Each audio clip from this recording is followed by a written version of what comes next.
I'm a writer-director. I work with Lumber Films with Frank Reyes. I have a long relationship with Frank. He's my best friend. I started off as a record producer. I've been doing that for like 20 years, but I'm retired now.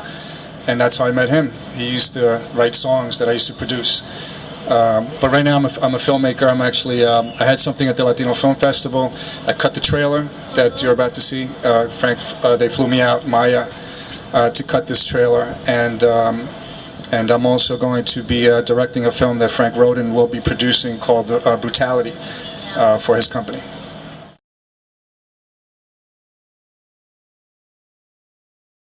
I don't know, it's hard because I think the ultimate mission really is to try to make commercial films in the United States with Latinos writing, producing, directing, and acting. But that doesn't seem to be the mindset, you know, for what everybody wants to do. And I don't think really anybody, a lot of people don't understand what it means for us to, the necessity for us to have to sell tickets in the United States. You know, for Hollywood to be able to recognize us as being an individual buying power outside of us buying tickets for Transformers and the Fast and the Furious, because we actually buy 30 to 40% of those tickets. So Hollywood is saying to themselves, well, why do we need to make Latino movies? Because you come and see our movies. You know, obviously what you want to see is commercial film. And the other night we saw a panel on, I went to a panel that really bothered me. It was at the Lincoln Center. And they were talking, there were some filmmakers there, and they do independent film, and they were asking why the community doesn't come together and support their films and go see them at the theaters. And the answer seems so obvious, because your films are not commercial. You know what I'm saying? So they don't appeal to the mass market.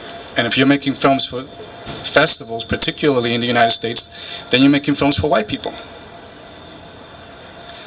You know, if you do a movie, again, you know, I work with Frank Reyes and Lumber Films, and he started with Empire, and he had the same philosophy then, talked about it a lot, and people were against him because he had put a gun in John Leguizamo's hand and made him a drug dealer, even though that's not what the story was about. The story was about a man who wanted to change his life, and in trying to get into Wall Street, found that that world was more corrupt than his own, you know, in the street. It's a great story.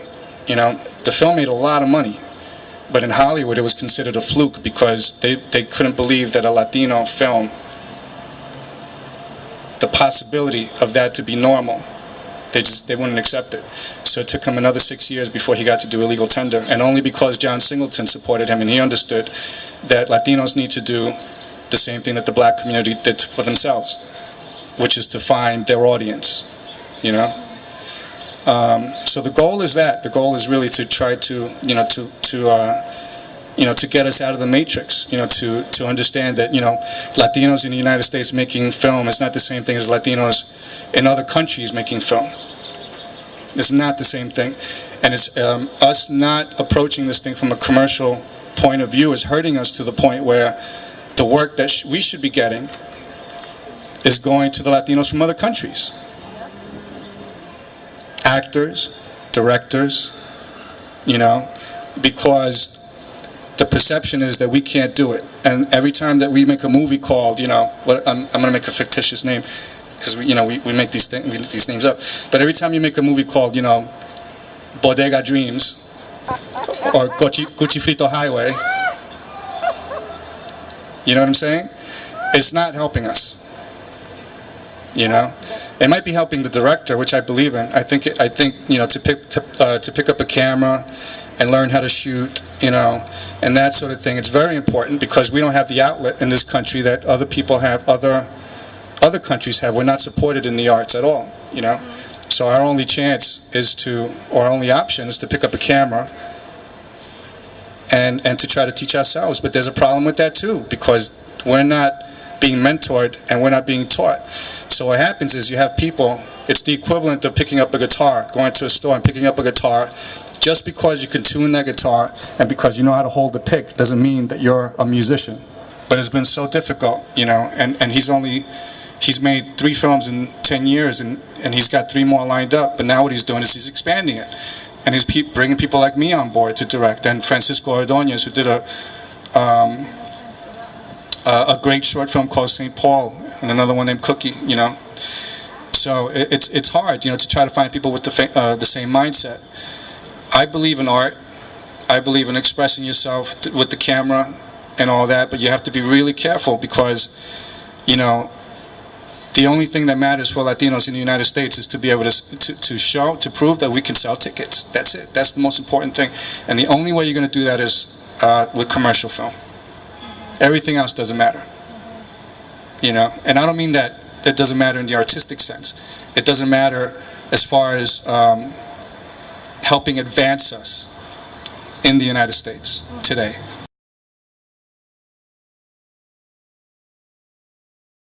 I'm an editor, but all my life I've edited all the bad stuff out of my memories, and I tend to try to remember the good stuff, you know.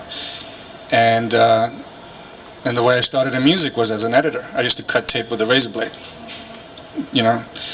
And now I'm editing, you know, film, and I'm always looking for that. It's interesting, you know. Like you sit there and you're just by yourself, and you're just playing with whatever's there, whatever the actors are giving you, and you're. You know, it's one of the only times when you're manipulating the rhythm of life. As far as film, I don't know. You know, I was raised in the United States. I was, you know, so I'm a child of pop culture. You know, I grew up in the '70s, so it's Spielberg, Coppola, you know, Friedkin, you know, those guys, all that stuff. The Exorcist, you know, Jaws, Raiders of the Lost Ark, you know. But later on, when I got a little bit older, I didn't realize certain things. Like I didn't realize that I knew who the Beatles were. And every time I started buying CDs, and every time I heard a record, I was like, I know that record. And I know that record, I know that record. And realized that that was the music of my life, and it was these guys, so I discovered them. And in a similar way, I discovered Scorsese. Because I knew the rest of them because everybody else was famous. But Scorsese was famous more like underground. And I watched a movie called Raging Bull, and then I couldn't stop watching it for 2 years. I watched it at least 300 times. I was obsessed. And that was the film, I think, that opened up a lot of things for me. But it was all emotional. You know, my connection to film is all, it's the emotional aspect of it. The idea of being able to manipulate an emotion, you know, through writing, through words, you know, then through performance, and then ultimately, you know, how you cut it together in an edit room and all that stuff. It's wonderful. It's just, you know, that's like, to me, it's like eating a big chocolate cake.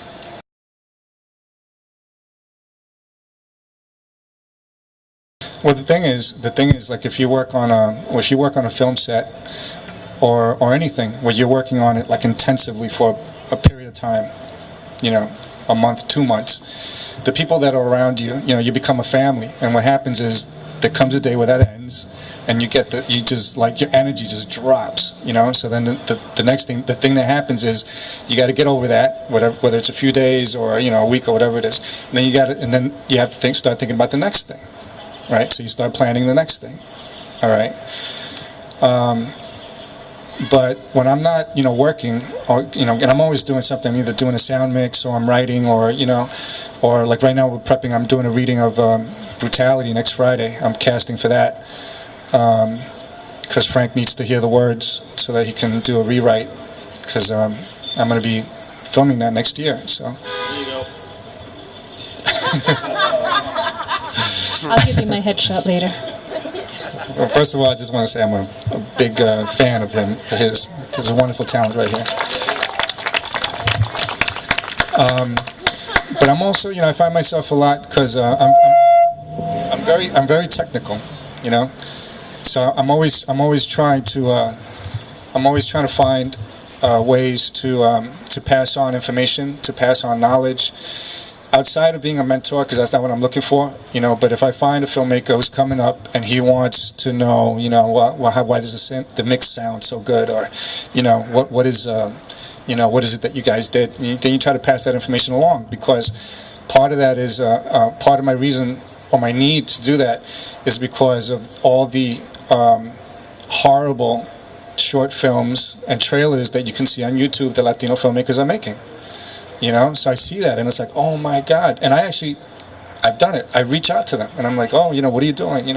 Oh, come by. Oh yeah, you work with, yeah, cool. So next thing I know, I have 3 filmmakers in my apartment, and I'm like, and we just start talking film to see if, what inspire, what's going to be inspirational to them, where they're at, what, if they want to ask questions, that's what I'm looking for, if you want to ask questions. And, but again, from a technical point of view, because, again, one of the biggest problems I think we have in this country is the lack of, we were talking about, we don't have a support for the art system, for the arts. And people who want to learn things don't have an, they don't have an outlet to learn. So how do you do that? I actually talked, to a few people, I think, including Calixto, about possibly starting some sort of lab or workshop, to bring in filmmakers, young filmmakers or aspiring filmmakers who want to do short films and sort of like mentor them, and not just us, but to bring in anybody, Latino, white, black, doesn't matter. It's just talent. Let's pass on the talent. How can we do that?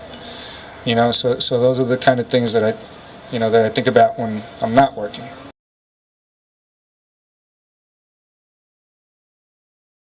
I want to be a complete filmmaker, and I'm there. I'm there, except I have a problem with writing because I'm a perfectionist. But I'm working on that now, and I am writing. I have 3 screenplays I'm writing. I'm actually trying to get something into production now. Before we do the brutality thing next year. But the idea is to do something so well, and the only way to do that is to have a respect for the craft, to have a respect for the history of everything that's been done, and to learn from it. So you sort of have to like take this time and go all the way backwards, to the Lumiere brothers and, Edison and all that. And just learn the history of that, and then take all that information and then apply it to something today, and then hope that you ingested it in a way, and that you really do have the ability to to filter it through your own personality and express it. But the ultimate goal, for someone like me, is to create jobs for Latinos, because we're not working. I was in Los Angeles twice this year, and both times I probably met about 30, maybe 35 actors. Male and female, and they all had the same complaint: we're not working, there's no work. We're not working, there's no parts for us. So that, I think, is my ultimate goal. I want to create commercial films, great parts, things that you're going to see in the theaters, which is what I mean by commercial. Not something at the Angelica with Latinos in them, and just put people to work, man, because we're not working. That's my goal.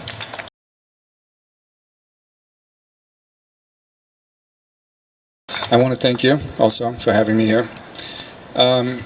Closing words again. I just want to say again about talk again about how important it is that we focus on making films that ultimately can get into theaters, because that's really I think the most important struggle. We've had 20, maybe 10 that I know, that I've been aware of, maybe another 10 before that, where there's been a lot of Latino independent film in this country, and you have to look back at that time and say, well, what have what have we all accomplished? And really, it's nothing, because we're still talking about the same things today that we did 10 years ago, that I know of, possibly 20 years. I don't know. Frank likes to say that, in the 40s and 50s we had 4 or 5 leading men actors that were leading men. Today we're lucky if we have 2. So where's the progress? What are we doing? So again, just I just think it's really important, because I think people don't even see it. They don't really see where we're at in this country, and that's why we say, like lifting people out of the matrix, because people are like putting pins on a map that doesn't even exist. If you go to Hollywood and you talk to people in executive positions, they'll tell you the truth, and the truth is ugly, very ugly. So we have to, find our audience again in the same way that the black community did, and stop lying to ourselves and living through the illusion of inclusion, which is what we used to say. And that's it.